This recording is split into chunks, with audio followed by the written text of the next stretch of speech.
Hello, it's Jesse here, and we are going to go over a simple way to test a Harley generator.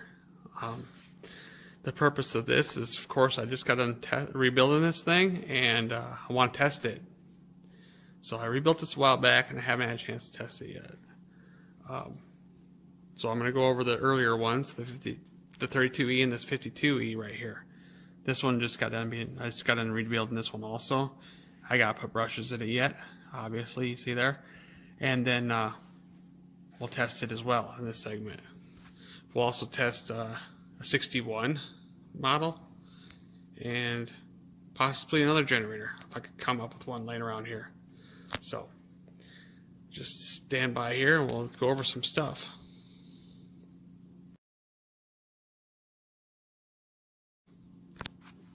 All right, so we're back. We're gonna turn around and essentially test this thing and make it an electric motor is what's going to be the test here. So what that does is it pretty much verifies to me that everything is hooked up correctly electrically wise, like our wires and stuff. And if it turns into electric motor and spins when we give it power, then we know it'll charge. It worked opposite when it spins when it's into the motor. So that's kind of the theory here. And yeah, it's been tested by other people, and this is kind of something I learned along my way here, and we're just going to redo it here with this. So I'm going to document it a little bit. So first off, we want to identify our generators because how they mark stuff throughout the years changed a little bit, just how they said things. So on this 32E here, this terminal here says switch for this terminal. This side of the tag, it says relay for this terminal. Now that's the same on a 52E, for example here. It's hard to see on this tag because it's war, but it says switch for this terminal and relay for this terminal. But in 58 and 61 generators and 65 generators, they stamped in the cases. So on this 61 here, it says Harley Davidson right there, stamped in there, made in the USA, model 61. Now off to the left here, it's hard to see kind of, maybe you can now, yeah, right there, F, that's an F. And that means for this terminal. And A for this terminal. So what that means is F for field, A for armature. And then on these 32E and this 52E, switch terminal stands for field, and relay stands for armature. So yeah. Okay, so on this 65A here, in 65As they switch the terminals around. So on the left now is the A for armature and F for the field. So when we go to hook this stuff up, we gotta make sure we hook it up right. So the next steps here, I'll work you through each one, how you hook it up, and how we test it. Because the 65A is the only one that's really gonna throw you off because they switched it. But in the previous segments there, you noticed that how I explained the 32E and the 52E. And the 52K would be the same as the 52E. And the 58, 61, 64, and the 65 models are all the same as the 61. So I will use that as an example. But when they switched these in 65, when the A came out, 65, that's when it makes a difference how you hook it up, because we don't want it to spin backwards. Otherwise, that's what the difference would be. So anyway, so stay tuned here as we get ready to test these.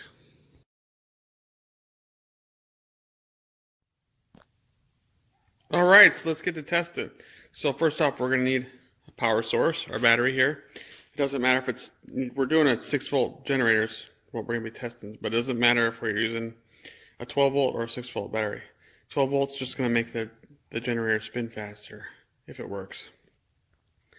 and then 6 volt would, of course, be slower. So then we need the power source, jumper cables, a jumper wire, and of course a generator. So we're going to first start off by doing a 3-brush generator test. So stay tuned as we go into that.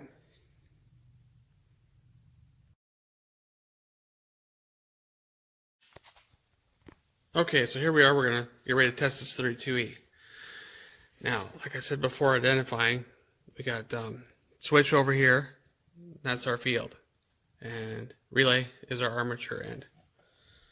So, and then what we do next, we need a few things. We're going to use a battery over here with jumper cables, and we need those 2 things. We'll just hold the generator with my hand. That way it doesn't move around and stuff, because it doesn't, because it might move a little bit. And then a jumper wire. So, first off, we're going to take the jumper wire, we're going to ground it to the case to the switch terminal here, or the field. So we'll take that, hook it to there, and then this to here. Then next we take the negative lead on the jumper wires there and hook it to the generator end here, get a good ground. Then we take the positive and hook it up here with that. Then it should start to spin. There it goes. There we go, it's working good. So that's how we test this generator. Make sure it will function on the bike now for sure. So we know it's all wired correctly. Alright, here's the 52E.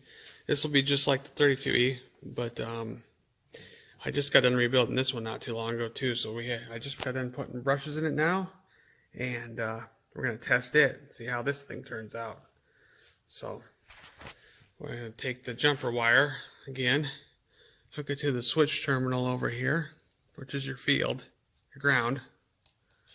And we're going to take the other end of it and hook it to the case. Then we're going to take the negative jumper wire, the jumper cables, hook it to the case. And we're going to take the positive and hook it up here to the positive relay terminal. And there it is, spinning. There we go, we got a good generator here too. So, well, that's all there is to testing these things. So, stay tuned for the 2-brush one here.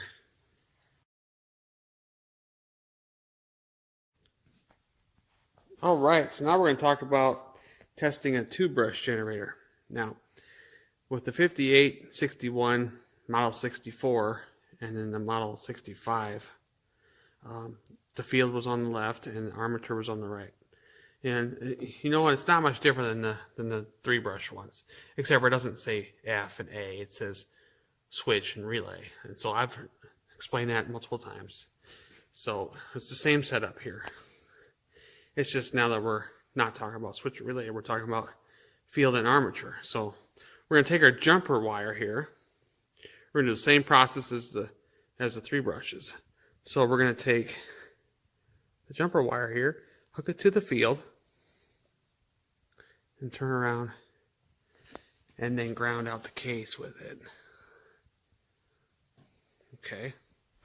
So now we're going to take our power source with our jumper cables here. We're going to take the negative here, and hook it to the case. Then we're going to just touch the positive armature side here with this, and then it should start to spin. So let's see what happens. Yep, look at there. Alright, well, this is a good generator. So now we'll talk about the 65A and why it's different. So stay tuned here.